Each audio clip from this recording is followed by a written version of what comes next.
مفتی صاحب، court marriage کا کیا حکم ہے؟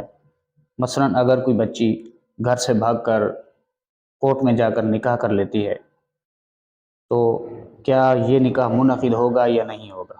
نکاح کے معاملے میں اولاد کو چاہیے کہ وہ اپنے والدین کے سپرد کریں نکاح کا معاملہ، وہ آج خود فیصلہ نہ کریں۔ ظاہر ہے کہ والدین بڑے ہیں، تجربہ کار ہیں، سمجھدار ہیں، وہ اولاد کے بارے میں اچھا فیصلہ ہی کریں گے۔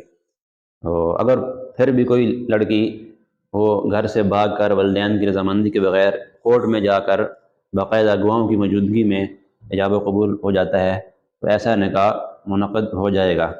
البتہ اگر وہ لڑکی نے ایسی جگہ پر نکاح کیا، ایسی جگہ شادی کی کہ وہ لڑکا اس کا ہم پلہ نہیں ہے، کف نہیں ہے، تو اس صورت میں لڑکی کے جو والدین ہیں، اولیاء ہیں، ان کو فسخ کا اختیار ہوگا۔ اگر بچہ پیدا نہ ہوا ہو تو بچے کی پیدائش سے پہلے والدین یہ کورٹ سے اس نکاح کو فسخ کرا سکتے ہیں، باقی نکاح منعقد ہو جاتا ہے۔ اگر لڑکی وہ بالغ ہو، خود مختار ہے، تو اس نے جہاں نکاح کیا اور گواہوں کی موجودگی میں شرعی اصولوں کے مطابق ہوا ہے نکاح، تو نکاح منعقد ہو جاتا ہے۔